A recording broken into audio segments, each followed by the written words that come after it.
you just said about the tug of war, because I think this is one of my favorite things about the debate. So like from the very beginning, I think so I know you've told me before that you don't like to watch yourself, but I'm going to subject you to a fair amount of it tonight anyway. So let's pull up the opening statement. So for those of you who looked at it, our topic is leading political voices of the next generation of leaders. So you're thought leaders within your individual, within your generation, a generation that's much younger than mine. What would you like the people of your generation to know moving forward? Ana, let's start with you. Well, I think that my generation is certainly pretty passionate about changing things, certainly changing the way that they work and live. We're seeing that play out currently with the pandemic and the labor shortage that's taking place, and I'd like them to know that we don't really need to reinvent the wheel. We've seen strategies and solutions that have worked in the past. This country has gone through many terrible things in its history. It's a very short history, relative to other countries. And despite all of those awful things that have happened, things like the Great Depression, for instance, the country was still able to pull through.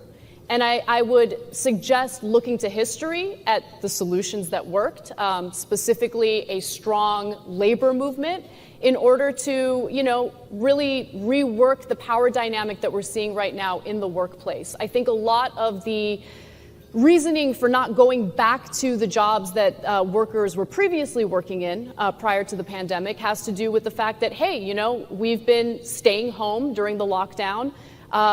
Now we realize that spending time with our family, having a little free time for ourselves, being able to go outdoors and do recreational things, that's important to us. So they're reimagining what their lives could be like if they take a little bit of power back in the workplace. And I think that that's definitely possible. They just got to fight for it. They got to organize. They got to work together and not get distracted by manufactured culture wars that we see play out in the media every day. It's really good. Thank you. Yeah. That was my preemptive strike on turning this debate into culture war stuff. I really wanted to stay away from that because I think we all see what the right-wing strategy is. And even though we see it, I think that the left tends to get dragged into it. And we're not going to win when we get baited into it. And that's not to say that we're wrong on the cultural issues, but in terms of like the media infrastructure that the right wing has built for itself, in terms of the amount of funding behind that nonsense, it's so difficult to kind of overwhelm their messaging on culture war type issues. What do we have on our side that they do not have? An economic argument.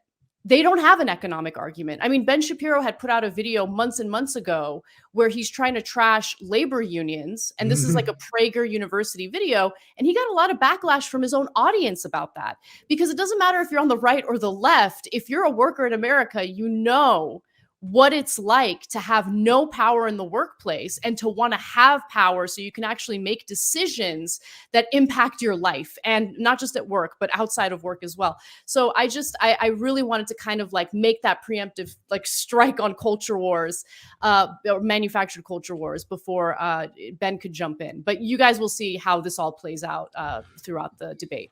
Yeah, I mean, yeah, I mean that everything that you just said for sure. I mean, I think that, I mean, look, I mean, the John Deere strike. I mean, I think I actually saw like 40% of the strikers voted for Trump. It doesn't matter.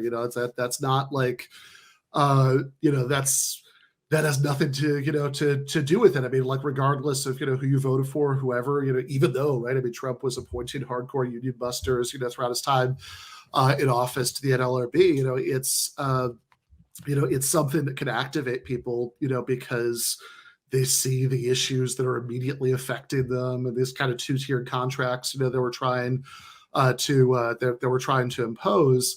And yeah, this is obviously just much more of a like winning issue for us, which, as you said, doesn't mean that we have to, like it's easy to get this twisted, right? The point is not like don't have socially progressive positions, do have socially progressive positions, but like why wouldn't you lead with the stuff that's the most popular?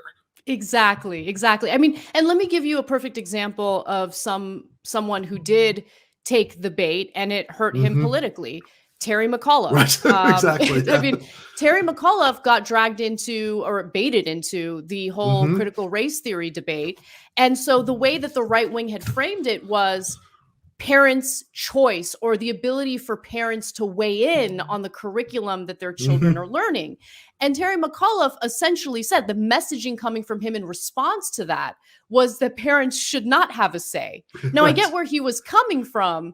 He's trying to make an argument about, hey, leave the curriculum up to the Sure. experts who actually studied education and Sure. know what they're doing. But that's not the way it's going to come across to No, parents. it's terrible messaging. I mean, Right. you're saying like, oh, you're too dumb, to decide these things. I mean, I think like this is what you keep seeing, right? I mean, like it's almost hard to remember that this really happened. This already feels like some kind of Mandela effect thing. But like last summer, Chuck Schumer and Nancy Pelosi kneeled in kente cloth. That's a thing that literally happened in real life. But like they don't. But like they're not at all, like, but then they, just gave up on like, like even the stuff that they said they would do, right? The free community college and, and all of that stuff. And so when the culture war stuff comes up, they'll they're kind of used to like, they really want to lean into it because that's like what's going to play well to their base is to have, or what they think of as their base, to like people in these certain Virginia suburbs or whatever, who are going to respond, to like being like really stridently anti, CRT or whatever. But obviously it didn't get it done, which is what we were talking about with Harvey. But what I really like about that opening statement is that, I mean, all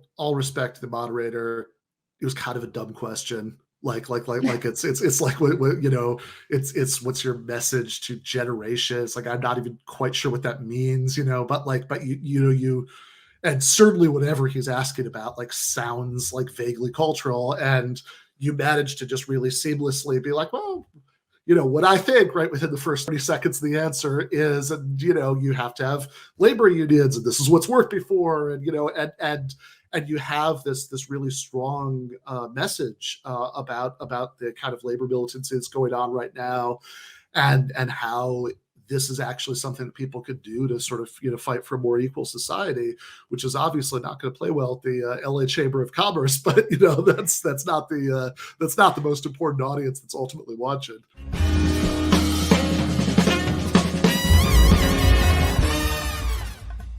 You have been watching free public content from Give Them an Argument. To access every single episode of the show, the main show on Monday nights, all of the streams, all of the debate breakdowns, all of the patron-exclusive post games on Monday nights, all of the patron-exclusive bonus episodes every week, and much, much more, go to patreon.com/Ben Burgis. I cannot resist ending this with, don't be foolish.